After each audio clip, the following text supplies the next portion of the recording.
കേരള സർവകലാശാലയിൽ കടുംപിടുത്തം തുടർന്ന vice chancellor Mohanan Kunnummal.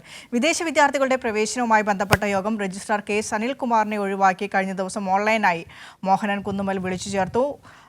രണ്ടാഴ്ചയ്ക്ക് മുകളിലായി ഇതുവരെയും യൂണിവേഴ്സിറ്റിയിൽ എത്തിയിട്ടില്ല മോഹനൻ കുന്നുമ്മൽ എന്ന വിമർശനം ഇടതു സിൻഡിക്കേറ്റ് അംഗങ്ങളൊക്കെ ഉയർത്തുമ്പോഴാണ് ഇത്തരത്തിലുള്ള ഒരു നീക്കവുമായി VC എത്തുന്നത്. ഷീജ ചേരുന്നുണ്ട് തിരുവനന്തപുരത്ത് നിന്നും. ഷീജ, പ്രതികാര നടപടി എന്ന് തന്നെ വിശേഷിപ്പിക്കാം മോഹനൻ കുന്നുമ്മലിൻ്റെ ഇത്തരം നടപടികളെ. സർവകലാശാലയിൽ എത്തിയിട്ടില്ല എന്ന് മാത്രമല്ല, ഇത്തരം നീക്കങ്ങളിലൂടെ നിരവധി സർട്ടിഫിക്കറ്റുകൾ കഴിഞ്ഞ ദിവസം ഷീജ തന്നെയാണ് റിപ്പോർട്ട് ചെയ്തത്. 2500 മേലെ സർട്ടിഫിക്കറ്റുകൾ ഒപ്പിടാനായി VCയെ കാത്തു നിൽക്കുന്നുണ്ട്. എന്താണ് സംഭവിക്കുന്നത്?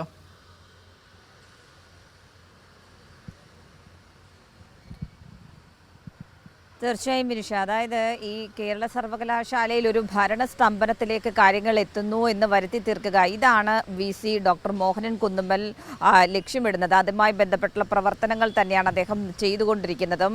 നിലവിലേതായാലും രജിസ്ട്രാർക്കെതിരെ അദ്ദേഹം സ്വീകരിക്കുന്ന നടപടികൾ എന്ന് പറയുന്നത് തീർത്തും പ്രതികാരപരമായിട്ടുള്ള നടപടികൾ തന്നെയാണ്. ഇതിൽ ആദ്യഘട്ടം എന്ന രീതിയിൽ നമ്മൾ കണ്ടതാണ്. അദ്ദേഹം സിൻഡിക്കേറ്റ് തെരഞ്ഞെടുത്ത ഒരു രജിസ്ട്രാറാണ് KS അനിൽകുമാർ എന്ന് പറയുന്നത്. KS അനിൽകുമാർ ഇവിടെ സർവകലാശാലയിലേക്ക് എത്തുമ്പോൾ സർവകലാശാലയിൽ പ്രവേശിപ്പിക്കാൻ പാടില്ല എന്നുള്ളൊരു നിലപാട് VC എടുക്കുന്നു. സുരക്ഷാ ഉദ്യോഗസ്ഥർക്ക് അതുമായി ബന്ധപ്പെട്ടുള്ള നിർദ്ദേശം നൽകുന്നു. പക്ഷേ സുരക്ഷാ ഉദ്യോഗസ്ഥർ അത്തരത്തിലൊരു നീക്കമൊന്നും നടത്തുന്നില്ല.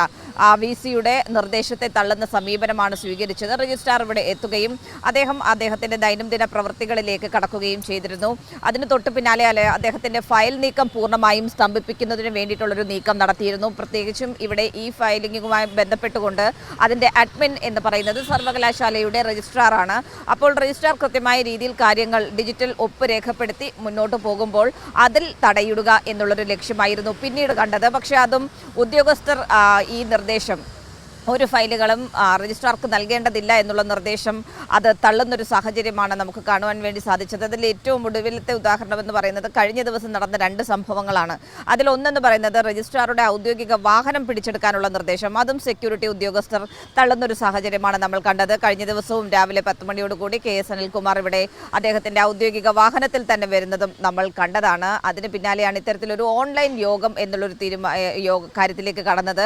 ഈ ഓൺലൈൻ യോഗം അദ്ദേഹം ചേർന്നത് നമുക്കറിയാം. ഈ 2 ആഴ്ചയിലധികമായി ഏകദേശം 17 ദിവസമാകുന്നു ഈ ഡോക്ടർ മോഹനൻ കുന്നുമ്മൽ എന്ന് പറയുന്ന കേരള സർവകലാശാലയുടെ താൽക്കാലിക VC ഇവിടെ ഈ സർവകലാശാലയിൽ എത്തിയിട്ട്. അപ്പോൾ വലിയ തോതിൽ ഫയലുകൾ കെട്ടിക്കിടക്കുന്ന ഒരു സാഹചര്യമൊക്കെ ഇവിടെയുണ്ട്. വിദ്യാർത്ഥികളുടേത് മാത്രമായി ഏകദേശം ഇപ്പോൾ 3000-നടുത്ത് ഫയലുകളാണ്, സർട്ടിഫിക്കറ്റുകളാണ് ഒപ്പ് കാത്തു കിടക്കുന്നത് എന്നുള്ളൊരു സാഹചര്യമുണ്ട്. ഇതൊക്കെ അദ്ദേഹം നിഷേധിക്കുന്നുണ്ടെങ്കിൽ പോലും ഇതാണ് വസ്തുത എന്നുള്ള കാര്യമാണ്. അങ്ങനത്തെ ഒരു സാഹചര്യം നിലനിൽക്കുമ്പോഴാണ് ഇത്തരത്തിലൊരു ഓൺലൈൻ യോഗം വിളിക്കുന്നു. രജിസ്ട്രാറെ മാറ്റി നിർത്തുന്നു. രജിസ്ട്രാർക്ക് പകരം ഇൻചാർജ് രജിസ്ട്രാർ മിനി കാപ്പന് ആ യോഗത്തിൽ പങ്കെടുപ്പിക്കുന്നു. പക്ഷേ ഇതൊക്കെ സർവകലാശാലയുടേതായ ചട്ടങ്ങളും നിയമങ്ങളും ഒക്കെയുണ്ട്. അതൊക്കെ കാറ്റിൽ പറത്തിയാണ് ഈ VC ഇപ്പോൾ പ്രവർത്തിക്കുന്നത് എന്നുള്ളതാണ് സിൻഡിക്കേറ്റ് അംഗങ്ങൾ, ഇടത് സിൻഡിക്കേറ്റ് അംഗങ്ങൾ ചൂണ്ടിക്കാട്ടുന്നത്. അതുകൊണ്ട് തന്നെ ഈ മാസം 26-ാം തീയതിയാണ് സിൻഡിക്കേറ്റ് യോഗം വിളിക്കേണ്ട സമയപരിധി അവസാനിക്കുന്നത്. അതിന് മുന്നോടിയായി വിളിച്ചില്ലെങ്കിൽ നിയമപരമായ വിഷയത്തെ മുന്നോട്ട് കൊണ്ടുപോകുക എന്നുള്ളൊരു തീരുമാനമാണ് ഇടത് സിൻഡിക്കേറ്റ് അംഗങ്ങളും ഈ വിഷയത്തിൽ സ്വീകരിച്ചിരിക്കുന്നത്. ഏതായാലും VCക്കെതിരായിട്ടുള്ള പ്രതിഷേധം ഒരു ഭാഗത്ത്, പുറത്ത് SFIയും DYFIയും അടക്കം മുന്നോട്ട് കൊണ്ടുപോകുന്ന ഒരു സാഹചര്യത്തിൽ കൂടിയാണ് ഇത്തരത്തിലുള്ളൊരു നീക്കം. അങ്ങനെയുള്ള നീക്കവുമായി, അതായത് ഓൺലൈൻ യോഗം എന്നുള്ള തരത്തിലൊക്കെ കാര്യങ്ങൾ നിയന്ത്രിക്കാനുള്ളൊരു നീക്കം കൂടി ഇപ്പോൾ VC നടത്തുന്നത് എന്നുള്ളതാണ് എടുത്തു പറയേണ്ടത്. വിനിഷ, അതിൽ നിന്ന് നമ്മൾ മനസ്സിലാക്കേണ്ടത് ഇനി സിൻഡിക്കേറ്റ് വിളിക്കാനുള്ള ഒരു തയ്യാറാകൽ VCയുടെ ഭാഗത്തുണ്ടാകുന്നില്ല എന്ന് തന്നെയാണോ? കാരണം സിൻഡിക്കേറ്റ് വിളിക്കാനുള്ള ദിവസങ്ങൾ ഇനി കുറച്ച് ദിവസങ്ങൾ മാത്രമേ ഉള്ളൂ. സിൻഡിക്കേറ്റ് യോഗം എന്തായാലും VC തന്നെ വിളിക്കണം. സിൻഡിക്കേറ്റ് യോഗം VC വിളിച്ചാൽ മാത്രമേ സിൻഡിക്കേറ്റ് യോഗം ചേരാൻ പറ്റുകയുള്ളൂ എന്നുള്ളത് തന്നെയാണ് സർവകലാശാല ചട്ടം. പക്ഷേ ഇത്തരത്തിൽ പ്രതികാര നടപടികൾ ഓൺലൈനായൊക്കെ യോഗം ചേർന്ന രജിസ്ട്രാറെ കൂട്ടാതെ ഇൻചാർജുള്ള രജിസ്ട്രാറെ കൂട്ടി ഓൺലൈൻ യോഗം ചേർന്ന് എന്താണ് ഇടപാട്? എന്ത് ധൈര്യത്തിലാണ് മോഹനൻ കുന്നുമ്മൽ ഈ കാര്യങ്ങളൊക്കെ ചട്ടവിരുദ്ധമായി ഇങ്ങനെ ചെയ്യുന്നത്?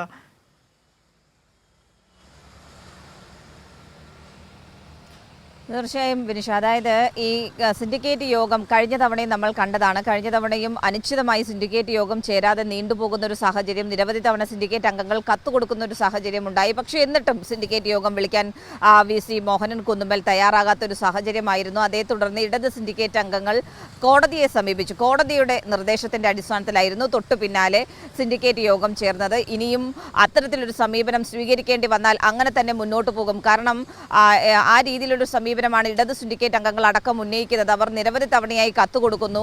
നിലവിൽ ഉണ്ടായിട്ടുള്ള പ്രശ്നങ്ങളെല്ലാം സിൻഡിക്കേറ്റിൽ ചർച്ച ചെയ്ത് വേണം കാര്യങ്ങൾ തീരുമാനിച്ച് മുന്നോട്ട് പോകാൻ. അതുകൊണ്ട് അടിയന്തരമായി സിൻഡിക്കേറ്റ് വിളിച്ച് കാര്യങ്ങൾ ചർച്ച ചെയ്യണമെന്ന് ആവശ്യപ്പെട്ടിരുന്നു. പക്ഷേ ഇത് ചെവിക്കൊള്ളാൻ VC തയ്യാറാകാതെ സ്വന്തം നിലയ്ക്ക് പ്രവർത്തിക്കുന്നത്, സ്വന്തം നിലയ്ക്ക് ഈ സർവകലാശാലയുടെ ചട്ടങ്ങളും അതോടൊപ്പം തന്നെ സ്റ്റാറ്റ്യൂട്ടും കാറ്റിൽ പറത്തിയുള്ള നടപടികളാണ്.